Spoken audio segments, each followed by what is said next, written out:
Good morning, everyone. If you would grab a Bible, let's turn to Matthew chapter 19. Matthew 19. And we'll begin in that place, and then we'll be turning to one other. That will be the main text for our thoughts this morning. This is the part of our worship where we open up the Word of God and we hear from God. We see what God has to say that will be relevant in our lives and how we can bridge the gap between God's Word and how He wants us to live today. So thank you so much for your presence this morning. Especially I want to say a word of welcome to our visitors. We always have visitors here. We always want you to feel welcome. We don't want anything from you. We're not trying to sell you something. We are a group of people who are just disciples of Jesus. We follow Him. He has changed our lives. We're trying to be like Him, and we want to work together toward that goal so that not only are we growing, but also we're calling to others to follow Him the way we've chosen to follow Him. So we want that for you, and if there's some way we can help you to connect with Him, something you need to know, some question you have, some urgent need that you have, please let us know about that. But we want you to feel welcome. Thank you for being here. Matthew chapter 19 and verse 3, Matthew 19 and verse 3, it says, "The Pharisees came up to Him," that's Jesus, "and tested Him by asking, 'Is it lawful to divorce one's wife for any cause?'" And as Jesus answers that, look down in verse 9. We'll skip over part of His answer for our purposes this morning. In verse 9, He says, "I say to you, whoever divorces his wife, except for sexual immorality, and marries another, commits adultery." Verse 10, "The disciples said to Him, 'If such is the case of a man with his wife, it is better not to marry.' But He said to them, 'Not everyone can receive this saying, but only those to whom it is given. For there are eunuchs who have been so from birth, and there are eunuchs who have been made eunuchs by men. And there are eunuchs who have made themselves eunuchs for the sake of the kingdom of heaven. Let the one who is able to receive this, receive it.'" So the Pharisees approach Jesus and they ask Him a question about divorce. You see that in verse 3. And Jesus is strongly pro-marriage, or if you want to say it this way, He is anti-divorce. He argues that divorce is not God's will for people. And He gives in verse 9 only one exception to that, which is the idea of sexual immorality, presumably within a marriage. But I want you to notice the disciples' reaction to Jesus' teaching. In verse 10, "If such is the case of a man with his wife, it is better not to marry." That is, that level of permanence, that level of commitment is so high that it might be better to stay single. That's what they say. Singleness would be better than marriage. And so Jesus responds to that in verse 11. Not everyone can receive this saying. I believe what He means is not everybody can live the way you're talking about, where they just decide not to marry because the stakes are so high. Not everyone can receive this saying, but only those to whom it is given. And He talks about eunuchs in verse 12. And I especially want to focus your attention on that last part. There are eunuchs who have made themselves eunuchs for the sake of the kingdom of heaven. That is Jesus' way of describing being celibate, being a eunuch. And He says there are different reasons why people may be celibate or single, but there are some people who choose to be single, who embrace it for the sake of the kingdom of heaven. And He also, in verse 11, talks about singleness as a gift. And I want to think about that with you for a minute this morning. I want to spend some time talking about the gift of singleness, that there are some people for whom this is their life. And Jesus says that's something that we can embrace and accept and even welcome as the people of God. By my count, and yes, I did count in the directory, more than a third of the members of this church are single. So if you were to take, we got 3 sections here, just take any one of the sections and say, that third of the church, that's how many people we have here who are single. And that is not only a large group of people, but it is also a diverse group. Because some of us are involuntarily single. That is, they're single, but they do not want to be. So that would include the group whose spouses have died. Some of us here are divorced, and some of us would like to be with someone, but for a variety of reasons are not. And then there are some people who are voluntarily single. I did not poll our single people. Some are voluntarily single, though. They are single because they choose to. They may not have found the person that they want, or it could be that they think their state now is best for them, at least for the present, and for their situation. But I want you to think about that. Some of us are single, and with that comes some grief and some pain and very often disappointment. And usually in the church, we just don't do a very good job of addressing that. If you are in a local church, you will hear lots and lots of sermons about marriage. So just think about that. If a third of our group is single, do we hear a third of the sermons on singleness? I don't think. I think in 40 plus years of attending church, I may have heard one. The percentages don't add up. So I thought, well, you know what? I preach. Maybe I could do that and change that balance a little bit. So I'd like to speak to that. I would like to speak to those of us who are single and are wondering what that means. For those who feel like they don't know what their life is like without someone else. Maybe they're not even sure there is a life or a path for them because they're single, if they're not with someone. I'd like to speak to those who are frustrated because they don't know what to do because their spouse is no longer with them or their spouse has left them. And though I know I'm not single, and I know that that might lead some of you single people to dismiss me easily, what I want to do is share the New Testament perspective on singleness. That's my goal. That singleness is a gift, not a burden, not an incompleteness, not a struggle. So what we're going to do is spend our time in 1 Corinthians chapter 7 this morning. So I'd like you to turn over to that text, 1 Corinthians chapter 7. And I want you to see what Paul, who was a single man at the time of this writing, has to say about singleness and how Christians should view and live in this state. Now, 1 Corinthians 7, I'm sure for those who are familiar with it, you understand it is a very difficult text. And we're not going to study straight through it for both time's sake and because some of the things here are not relevant to us. But the Corinthians have written to Paul about their relationships. Like us, they had a variety of relationships in the church there, and they had questions about what it means to be a Christian. Some of them were single, some of them were widows, some of them were married, some of them were in what we might call a mixed marriage, a marriage to an unbeliever, and they wanted to know about what Paul's thoughts about that were. And behind their questions, as I read it, is a kind of restlessness. I'll come back to this again and again. I want you to hear me because I think we can connect with the restlessness. A restlessness that says, does the fact that I become a Christian mean that I need to change my relationships? Do I need to get married if I'm single? Do I need to divorce an unbeliever? Is marriage and sex bad? Something to be avoided? And Paul is going to answer those questions by generally saying, no, you don't have to change everything about your relational status just because you've become a Christian. Stay where you are. That's his general tone, and that includes single people. Look in verse 1. He says, now concerning the matters about which you wrote, they had written him some questions, it is good for a man not to have sexual relations with a woman. I think this is a quote from what they're asking. Is this the good thing? That they're asking, should we just avoid sex altogether? And Paul says in verse 2, no, that each one can have his own mate, his own wife, or each woman her own husband. He's saying that part of what the marriage relationship is for has to do with sexual behavior. But verse 7, in verse 7, he says, I wish that all were as I myself am, but each has his own gift from God, one of one kind and one of another. To the unmarried and the widows, I say that it is good for them to remain single as I am, but if they cannot exercise self-control, they should marry, for it is better to marry than to burn with passion. So he says, I encourage you to remain as I am, remain single like me. He thinks there are advantages to this. And I also want you to notice that in verse 7, he says singleness is a gift. Again, a gift from God. And that there are ways you can live as a single person that reflect and honor the gift God has given you in this moment. It can be a unique blessing, not just something to be avoided or to be rushed out of, but something good. So the question we're going to answer from our text is, how should a single Christian live? And the first thing I want to show you here is that Paul says a single Christian should pursue contentment. Pursue contentment. See, a huge part of this discussion, I hope you hear it, I'm going to keep saying it over and over again because I really want to change the way we think about it so that we're more in line with the New Testament.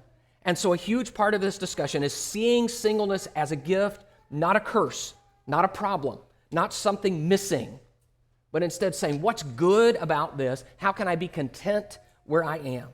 And I mentioned that there is a restlessness behind the text. Do we need to change everything? And Paul says, no, where you are is good. Don't feel like you have to change this. So let's read a few verses here. Verse 8, in 1 Corinthians 7 and verse 8, to the unmarried and the widows, I say that it is good for them to remain single as I am. It is good, he says, to remain single. Verse 10, to the married I give this charge, not I, but the Lord. The wife should not separate from her husband. So here he says, it's good to remain in your marriage. Good, stay there. Verse 12, to the rest I say, I, not the Lord, that if any brother has a wife who is an unbeliever and she consents to live with him, he should not divorce her. So in other words, it's good to remain in your marriage even if your partner is not a Christian. That is good. Verse 25, now concerning the betrothed, I have no command from the Lord, but I give my judgment as one who by the Lord's mercy is trustworthy. I think that in view of the present distress, it is good for a person to remain as he is. Are you bound to a wife? Do not seek to be free. Are you free from a wife? Do not seek a wife.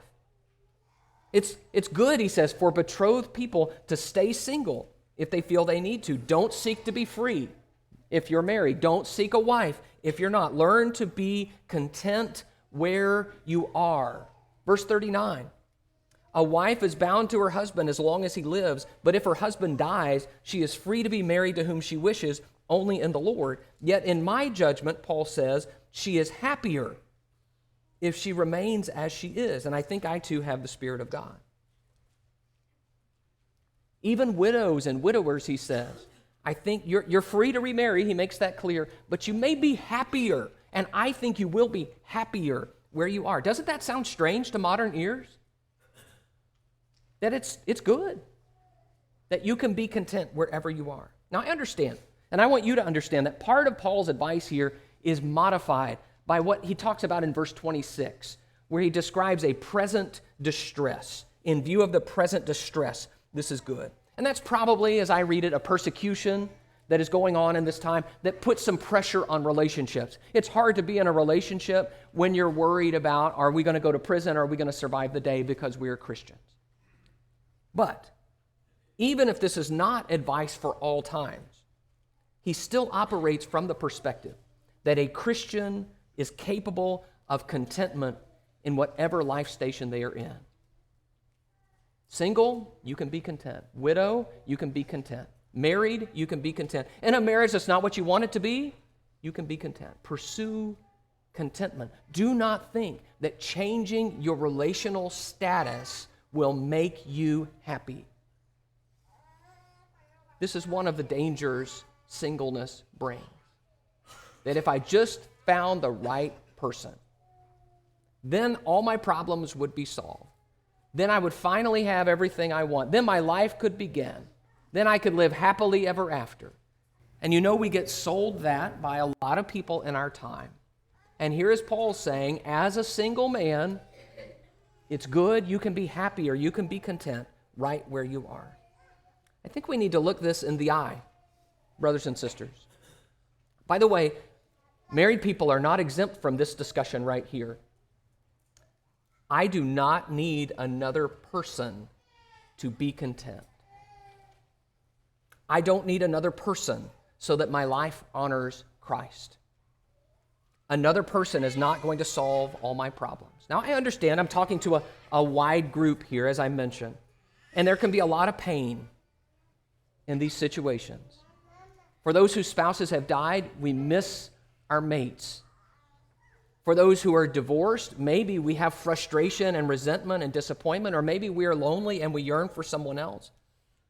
But Paul speaks as a single man, and he says, as a single man, you need to pursue contentment wherever you are.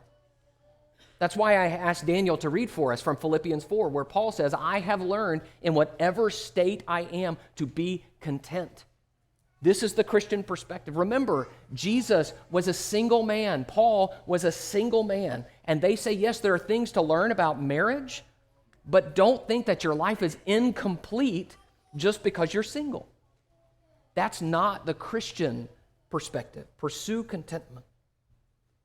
So in our culture, we'll talk about this more tonight. By the way, I am going to be speaking again tonight because Mark was gracious and swapped with me because I wanted to take over and do this sermon and a marriage sermon combined this week. So thank you, Mark. They may not thank you tonight, but we're going to talk about marriage tonight. We'll talk more about this. But in our culture, people are hard on marriage right now. Fewer people are getting married. Marriage is viewed as sort of restrictive and old-fashioned.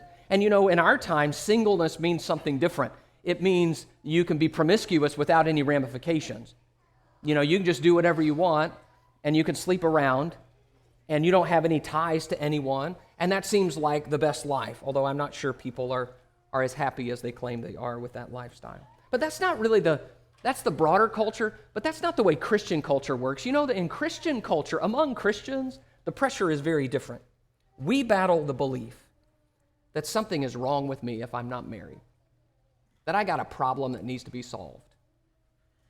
So maybe we feel like we're resentful at members of the opposite sex because we feel rejected by them. Or maybe we're waiting for Mr. or Miss Right to come along and finally, give us meaning and hope and a purpose and a plan for life.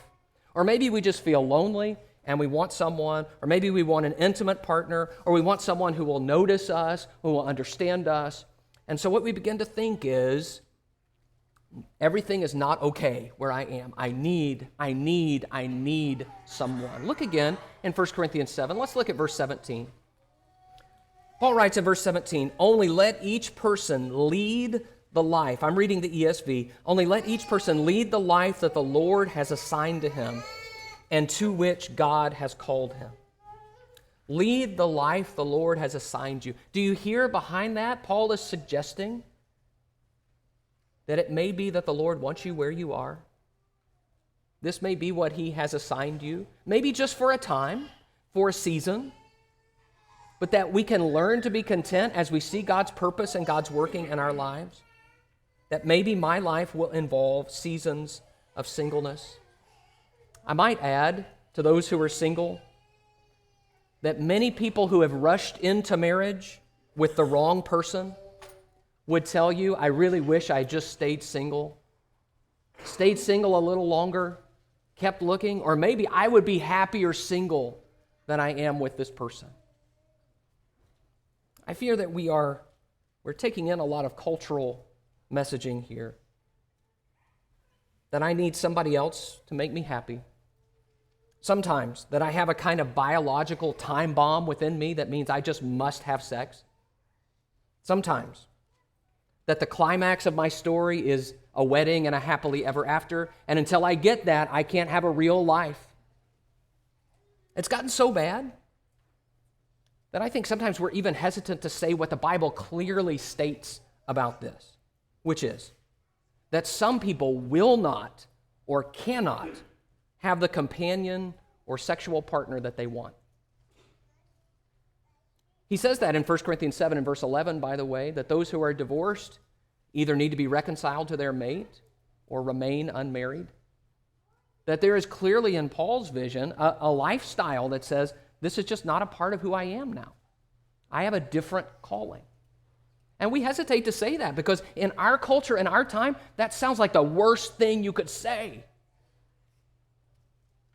So we're hesitant to say that maybe someone would live celibate, that maybe a homosexual person, if they came to Christ and follow Christ, would need to live celibate. How could we call on someone to do that? Remember, Paul says, I'm living it.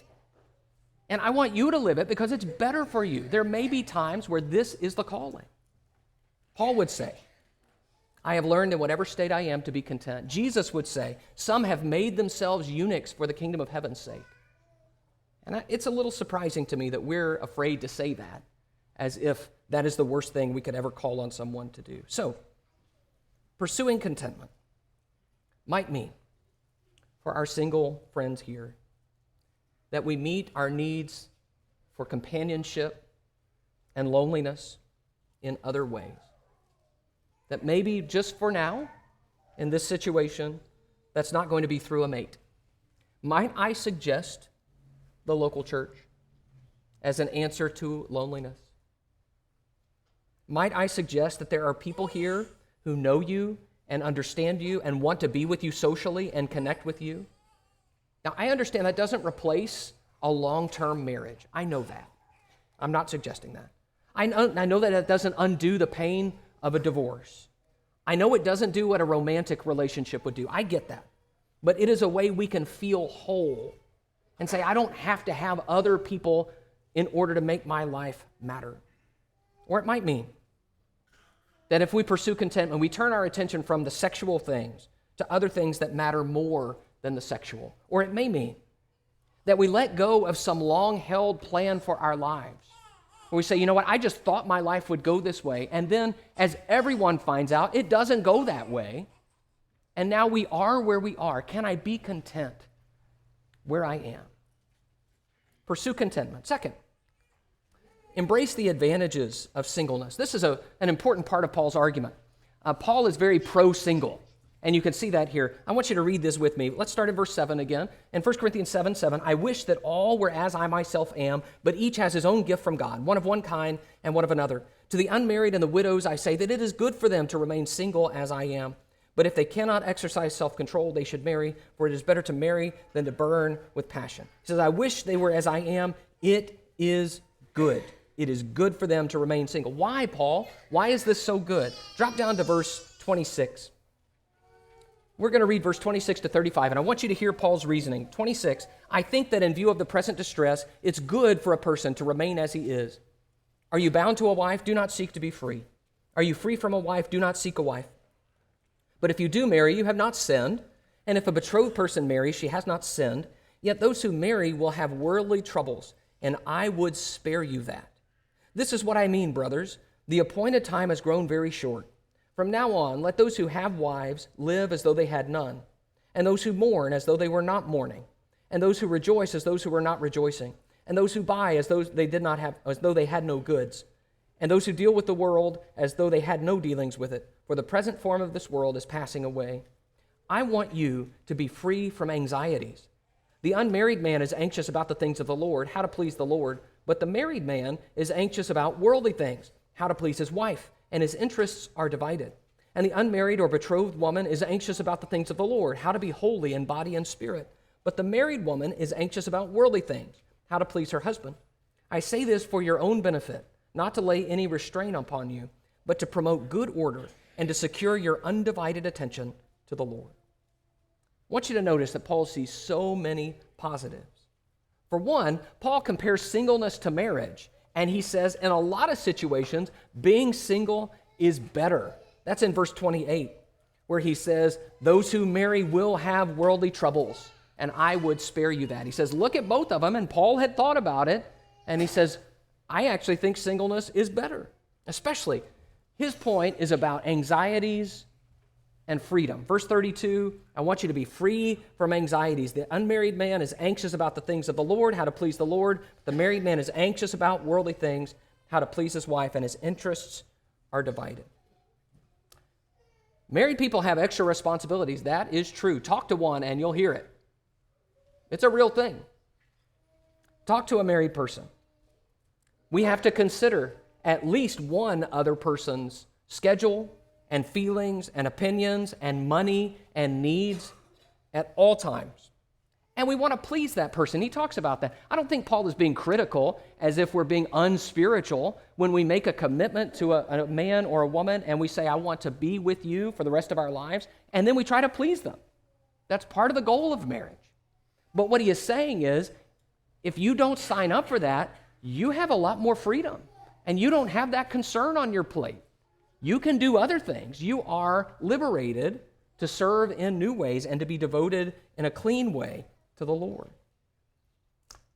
I thought about this. I was talking to Sarah about it, because of course she vets most of my sermons, although don't blame her if something gets through. I'm married and I have 3 kids. And if you want to do something with me, we have been planning a small weekend trip for several months now. And we have to, in order just to plan that, we have to consider and sync 4 or 5 schedules. And we have to communicate with all of those people and arrange people and places and things and transport. And we have to pay for travel for 5 people. We don't do anything on the spur of the moment anymore. I used to, and then I got married, and then we had kids. Okay? Now, do you hear the difference? Single people have a different strategy there. They have a different calculation. And that's not to criticize one or the other. It's to say you can look at that in a critical way if you want, or you can look at it and say, boy, there's some real advantages here. That's what Paul's doing. He's saying, look, you are free from those anxieties. So instead of lamenting, oh, I wish I had this, I wish I had that, Paul says, look at the good of where you are and how it's an advantage over some other things that other people deal with. I want you to think about that. There are advantages here, and that changes the mindset. So that instead of saying, you know, oh, I'm miserable and frustrated, I wish I had someone, I'm lonely, I need this, to say, what can I do because I'm single? What can I do for the Lord? What can I do for others? If I have more money, how can I use that for good? If I have more time, how can I serve with that? If I have more freedom, what can I do with that? And I especially want to stress that Paul is saying, yes, there are benefits, but use those benefits of singleness for the Lord. Look again at verse 32. Verse 32.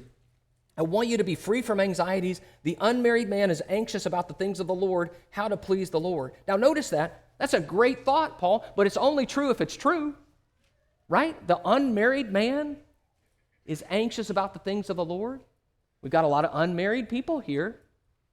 Is that what's driving you? Is that your anxiety? Is that your goal? Is always to please the Lord? Are your interests really undivided the way he describes?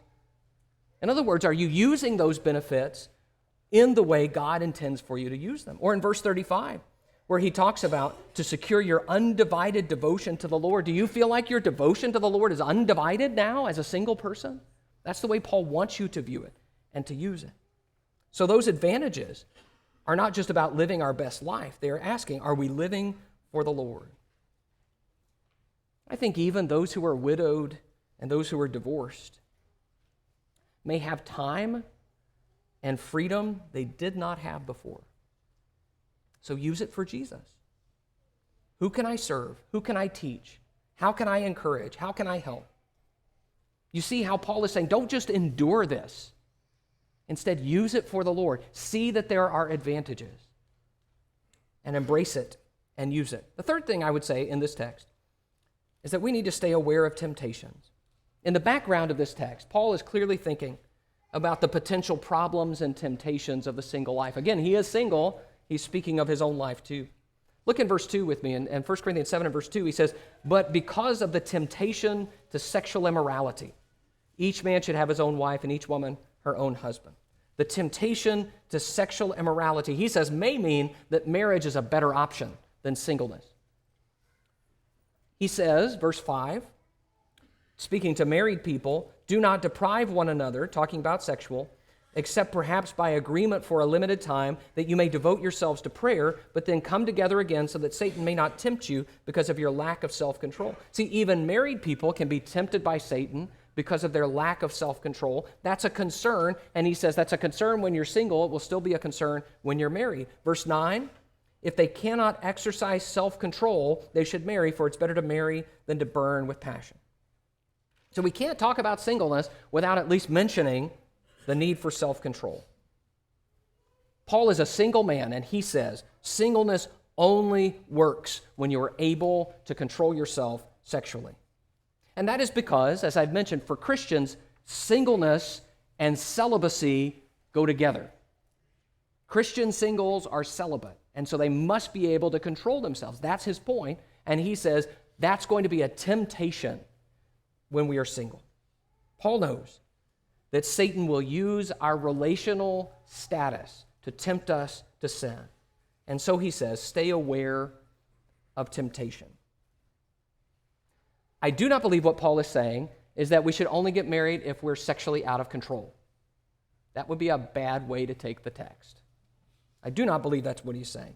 I believe Paul is saying singleness is best, but some people are unable to continually handle the temptation. So stay aware. And I want to say this because I've had to say this to probably most of the young men here who I've had this conversation with. For a lot of young people, young singles, there is a thought that I must get married if I am unable to control myself sexually. I must. And I try to tell them what I'm about to say publicly. Getting married will not solve your sexual problems. If you are out of control sexually as a single person, you will be out of control sexually in a marriage. Remember verse 5. Verse 5 is talking to married people, and it says, you be careful about that so that Satan does not tempt you because of your lack of self-control. Same problem. New relationship doesn't solve the problem, because the problem is in me, not just in having a sexual partner. So you can see there is an awareness here. Paul is saying, look deeper than just how you feel in the moment. Look at what Satan is doing with your particular state and the challenges he will pose to you. Stay aware of those temptations. Stay humble. Stay proactive. Stay closely connected to God. If this is the life the Lord has assigned to us, then we need to look to him to resist the unique temptations that come with singleness. And that may mean, single friends, that we take extra precautions and we reach out to other people and we avoid certain places and people that tempt us in these areas, or that we actively train ourselves to resist these temptations. But whatever it means I must stay aware. And I also just want to say, and this is just a Jake's opinion, so dismiss it if you don't like it, but I think that sometimes people conclude they could never live single because they've never even tried to discipline themselves sexually. And that's not the same thing. So I would caution you about that. I will add some thoughts I have about some of the unique temptations of singleness. This is what Paul mentions in 1 Corinthians 7, but I will suggest some things, and again, these are just my suggestions. They're not Scripture, but I think they're good for us to consider about the topic. I believe that there are times when we allow our loneliness and need to drive us into the arms of people who are bad for us. And I believe that's a temptation of singleness. I think that when we are single, we often focus so much on ourselves that we lose sight of all the good we can do for other people. I have some things to say to married people about that later tonight, but I'm not talking to them right now. I believe that when we're single, we sometimes become resentful. Resentful because we're not happy with where we are. I have seen that with people who become resentful of God because their spouse has died. I have seen that because people become resentful when there is a divorce they did not want, and the bitterness over that situation consumes them. I have seen that where people become resentful because God did not bring them the spouse that they wanted. And sometimes I have seen that where single people are resentful of married people because they appear to be so happy. Resentment, then, bitterness, I believe to be a major temptation of this state. Stay aware of temptation. But perhaps most of all is that we allow our frustration to become unspiritual decisions we make, whether that's about a mate, whether about what we believe, or in some other direction. Out of our hurt and frustration, we make foolish decisions. I don't know precisely what form the temptation will take for each one of us in the unique situations we're in, but rest assured, Satan will use where we are to tempt us to sin. So stay aware and reach out to others and resist him. Especially to our single brothers and sisters, I would encourage you, when you are tempted to do wrong, lean in toward people, your brothers and sisters, rather than withdrawing. Lean in to the community of Christians here. Reach out and seek help and seek understanding and seek encouragement. But along with that, married friends, you know what that means? Married friends, don't just hang out with your married friends. Listen, pay attention to your single brothers and sisters. We have to be ready to be there for them and to make time for them, even if it means you have to sync 5 schedules to do it, and to be an encouragement to them. Don't make them feel as if they are not the same as you. So how should a single Christian live? Pursue contentment, embrace the advantages of singleness, and stay aware of temptation. I have so much more to say here. I'm sure you do too. In fact, I think there's probably a lot more to say than I could possibly say. But really, if you don't get anything else from this, I would just encourage you to recast singleness as a gift and a blessing. That doesn't necessarily mean it's what we wanted. It doesn't necessarily mean it's all that we ever dreamed of, but it is a position that we may be in which we can serve the Lord. Thank you so much for your attention, and I appreciate you following along. If you have questions about this, come see me. I would love to chat with you more about it. But I want to encourage our single people, serve the Lord where you are and be content. This is the time of our worship service where we offer the invitation. We're going to sing a song. That song is intended to encourage anyone here ready to make a decision to follow Jesus, or who has something in their life that they want to share with the group so that we can pray with you and help you. And so we want to encourage you now to think about those things in your life. Think about your relationship with God. Think about if something needs to change today, and if you're ready to make a step toward Him, especially for those who are not Christians.